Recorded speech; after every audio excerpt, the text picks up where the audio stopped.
Discover the transformative power of Zen and the art of NLP. A lot more success with a lot less stress on Transformation Talk Radio. Every Thursday at 9:30 a.m. Pacific, Dr. Steve Simpson combines the principles of Zen philosophy with the techniques of neuro-linguistic programming to help you achieve your goals with ease and tranquility. Whether you're seeking personal growth, professional development, or improved relationships, this show offers practical strategies and insights to navigate life's challenges with a calm and focused mindset. Get ready to embrace a new level of success and serenity. Zen and the art of NLP starts now.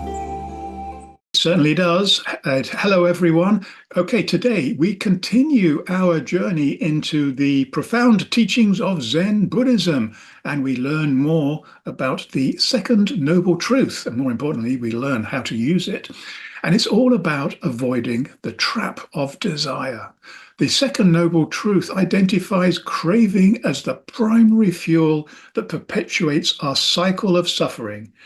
It illuminates the deep-seated human tendency to grasp fleeting pleasures, resist unpleasant experiences, and cling to a false sense of self, all contributing to our ongoing discontentment, so they say. By applying the wisdom of the second noble truth, we can cultivate a more balanced and mindful approach to happiness and success.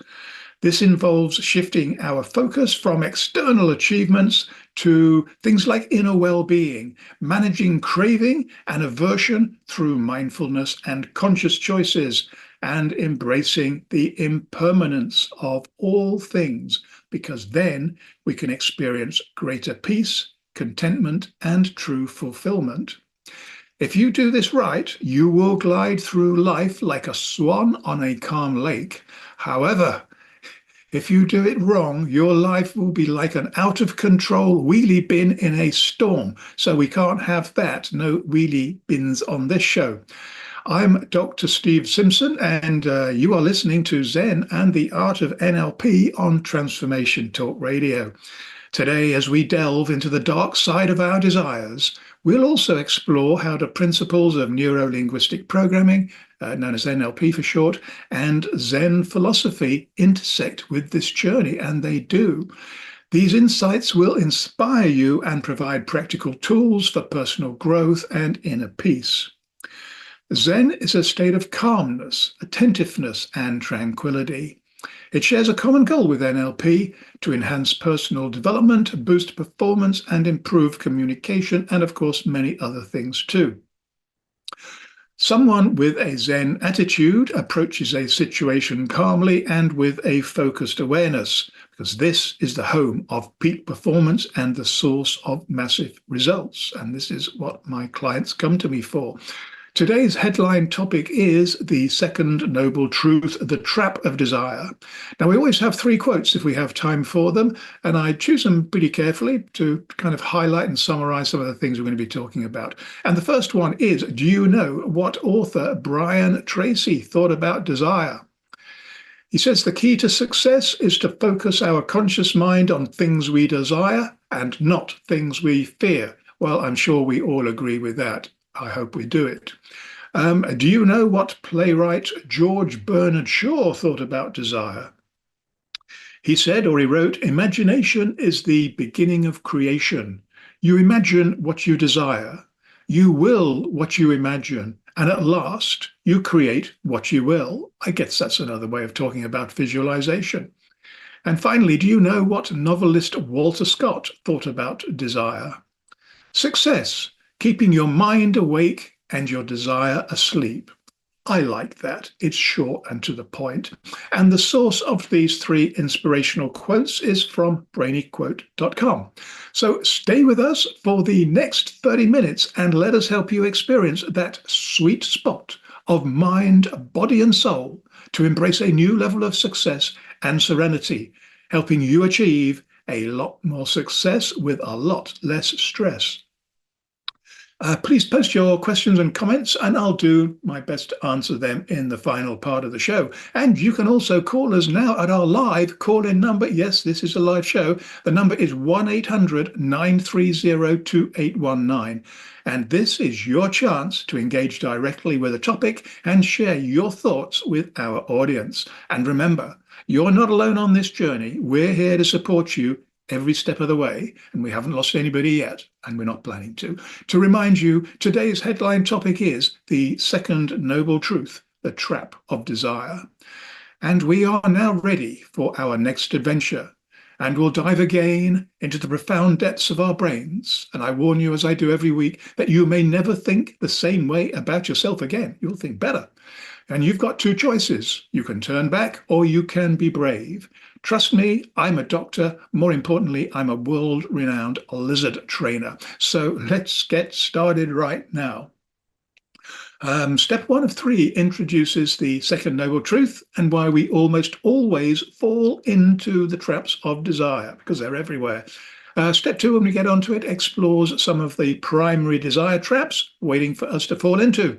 And step 3, the important one, shows us how to use the second noble truth to be wealthy, healthy, and happy. And I'm sure we all do. Hopefully some of you already are. And it also includes, towards the end, a 3-minute guided meditation. This will connect you to the most profound wisdom of the unconscious mind. You just sit back and trust your wisdom to connect all the dots and do all the heavy lifting for you. So you don't need to take any notes. You don't need to learn anything. These will be taken care of by your unconscious mind. And these lessons are not just theoretical. They can be applied in practical situations to achieve more success with a lot less stress. So let's get started. Step 1 of 3 introduces the second noble truth and why we almost always fall into the trap of desire. At its core, craving arises from a fundamental misunderstanding of reality. We tend to perceive the world through the lens of our desires and our aversions, constantly seeking to acquire what we like and constantly to avoid what we dislike. And this creates a perpetual state of dissatisfaction, as our desires are never fully satiated and our aversions are never entirely eradicated. The second noble truth invites us to examine this pattern of craving and understanding its profound implications for our well-being. Now we can move on to step 2 of 3, and there are 3 primary types of desire traps. The first type, craving for physical pleasures. This encompasses the desire for pleasurable experiences through the 5 senses that we have, such as delicious food, beautiful sights, pleasant sounds, and comfortable sensations. And while these experiences can bring temporary joy, they're inherently impermanent, like everything else, and ultimately lead to dissatisfaction when they inevitably fade away. The pursuit of sensual pleasures can become a never-ending cycle as we constantly seek new and more intense experiences to satisfy our cravings. The second type of desires, craving for existence. This refers to the deep-seated desire to continue existing, to perpetuate our sense of self and identity. It manifests in our attachment to our bodies, to our possessions, relationships, thoughts and beliefs, and many other things too. This craving for existence fuels our fear of death and our resistance to change, creating a sense of anxiety and insecurity. It would. And the third type of trap is the craving for non-existence, which means we'll find out. This represents the desire to escape from unpleasant experiences or to eradicate aspects of ourselves that we dislike, if only we could. It can manifest as a desire for oblivion, self-harm, or even suicide. And this craving stems from our aversion to pain and suffering, but ironically, it often leads to further suffering as we become trapped in a cycle of self-destruction and avoidance, and none of this is going to happen to us. These 3 types of cravings are interconnected and reinforce each other. Our craving for sensual pleasures, that can fuel our desire for continued existence as we seek to perpetuate the experiences that bring us temporary joy.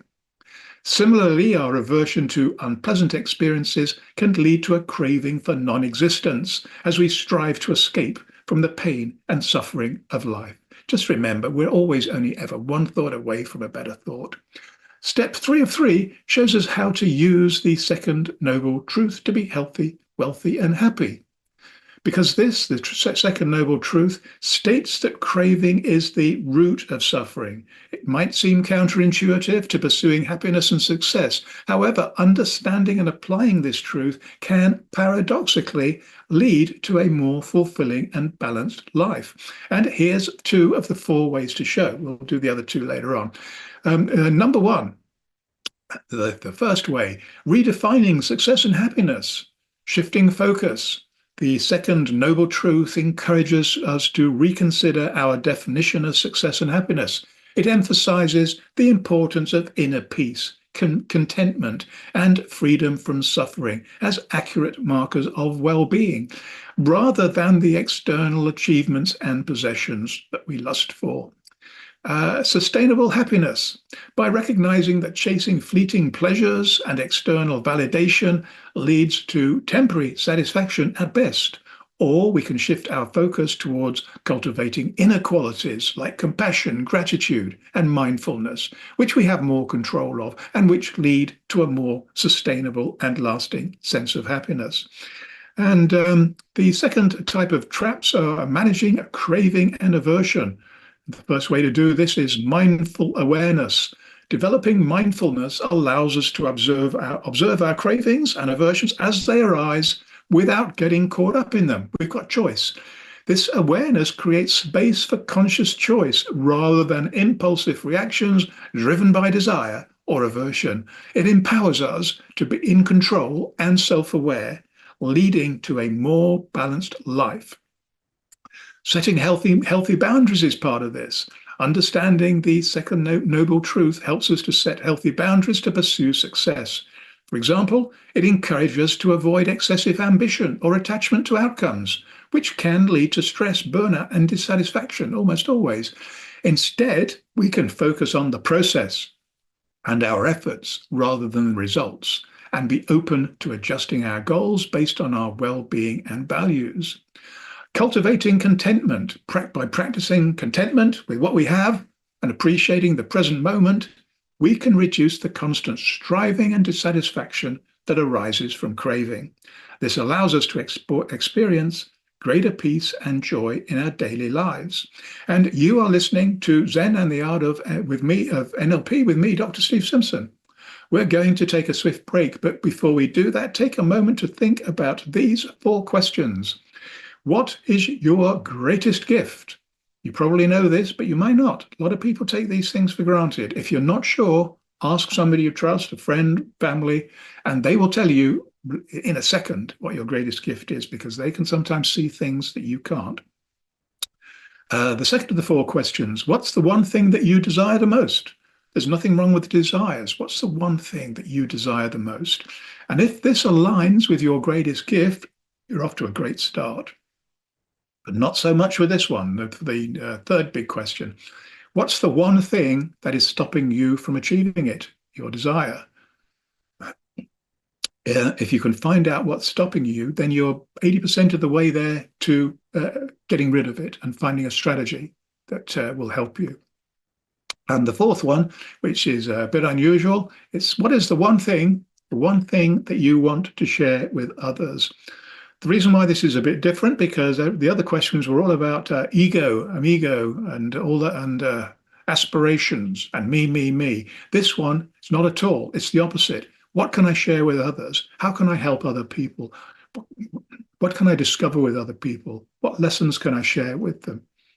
And when you do this, you raise your frequencies, and these frequencies will bounce around the universe and resonate with some people. And you will get the benefits from it. Trust me, this is a lot easier than it might sound. Stay tuned. We will be right back, helping you achieve more success with less stress.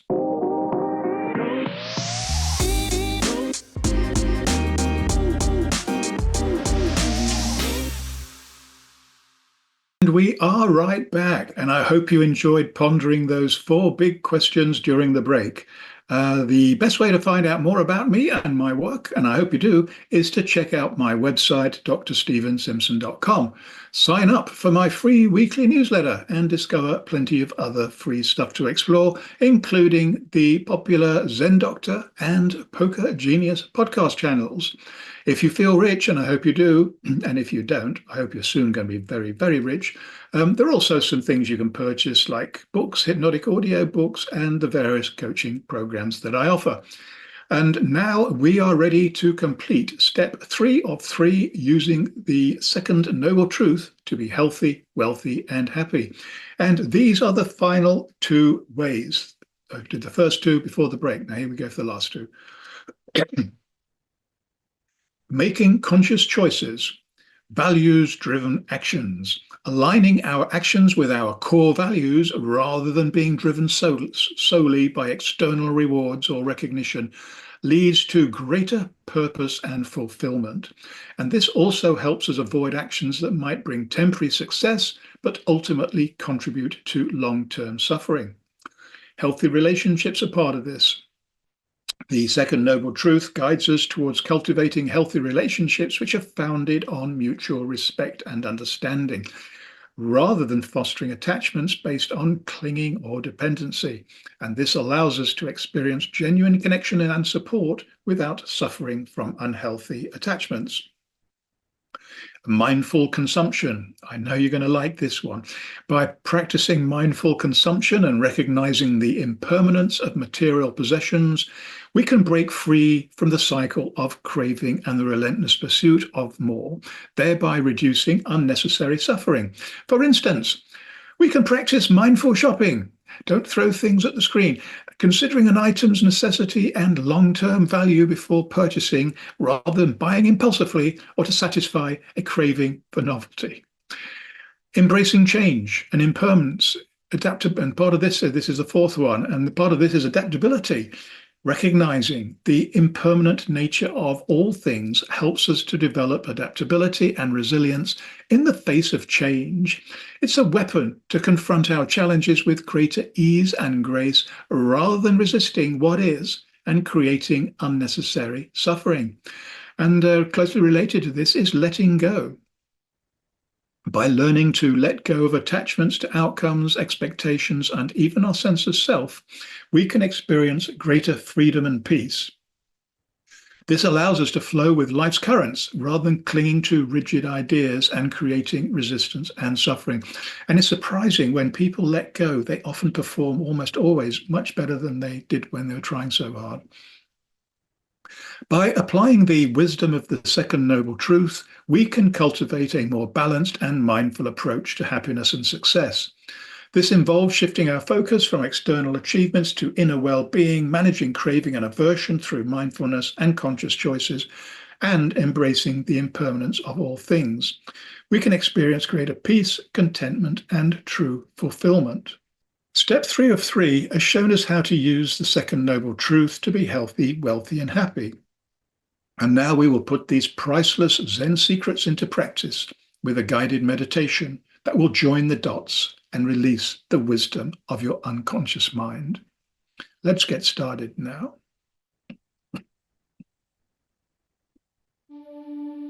Begin by finding a comfortable seated position. Close your eyes or soften your gaze. Breathe slowly and a little more deeply than usual. Feel your body relax with each breath. Now bring your attention to the present moment. Notice the sensations of your body in contact with the chair or the floor. Feel the rise and fall of your chest as you inhale and exhale. Reflect on the second noble truth. The origin of suffering is craving. Consider the various forms of craving: the desire for pleasurable experiences, the longing for things to stay the same, and the aversion to unpleasant feelings or situations. Recall moments in your own life where craving has led to suffering. Perhaps you've experienced the disappointment of unmet expectations, the frustration of clinging to something changing, or the pain of resisting what is. Observe how craving arises in your mind and body. Notice the subtle sensations of tension, restlessness, or agitation that accompany it. As you breathe, cultivate a sense of acceptance. Accept that craving is a natural part of the human experience. It doesn't define you, and it doesn't have to control you. With each exhale, gently release any clinging or aversion. Let go of the need to grasp pleasant experiences or push away unpleasant ones. Now, shift your focus back to your breath. Observe the gentle flow of air in and out of your nose. Anchor yourself in the present moment, letting go of past and future worries. As you breathe, cultivate a sense of contentment. Recognize that true happiness doesn't depend on external conditions or fulfilling every desire. It comes from inner peace and acceptance.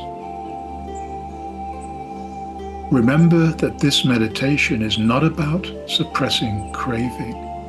It's about developing awareness and understanding to make wiser choices and to live a more fulfilling life. Take a few more deep breaths, allowing the insights from this meditation to settle within you. When you're ready, gently open your eyes and carry this sense of awareness and contentment with you throughout your day. And may this meditation help you to loosen the grip of craving and to find greater peace and freedom. Remember, meditation is a practice. With consistent effort, you will develop a deeper connection to your inner stillness, finding moments of tranquility and clarity amidst the busyness of life. Whether seeking enlightenment, inner peace, or a deeper understanding of oneself, Zen offers a path of self-discovery and awakening that transcends cultural boundaries. Its timeless wisdom and profound simplicity resonate with those who are seeking a more meaningful and fulfilling life in the modern world. Okay, just time for a quick question or two. Are all desires considered craving? No, they're not. Not all desires are craving. Basic needs like food and shelter, they're natural. I think we need to be craving those. Craving arises when desire becomes excessive, attached, or unrealistic. How does craving lead to suffering? Well, it creates a cycle of wanting, getting, and then wanting more, never truly satisfied. It fuels aversion to what we don't want, causing further discontentment. Okay, now it is time for the top tip of the week. The second, and this is it, the second noble truth. It doesn't mean we should never want anything. It's about understanding the nature of desire and not letting it control us. We can still have healthy aspirations for sure, but without attachment to outcomes. Follow the process and the results will follow, because this is the easy way to a lot more success with a lot less stress. So we're going to have a great show next week lined up for you at the same time. Be there and invite all your friends and everybody else too, even the people you don't like. Have a great week. Make massive progress on your projects. And most importantly, have almost too much fun. Goodbye for now. You have been listening to the Zen and Art of NLP. A lot more success with a lot less stress. Tune in every Thursday at 9:30 a.m. Pacific on Transformation Talk Radio as we dive into the depths of your unconscious mind and awaken your intuition, unlocking hidden talents and supercharging your personal and professional relationships. Continue embarking on a stress-free journey towards unparalleled success by subscribing to future episodes and stay updated on the latest content. Easily share these captivating shows with your loved ones and create meaningful connections. Book a personal session with Dr. Steve Simpson to delve deeper into the topics that resonate with you. You can visit his website at drstevensimpson.com.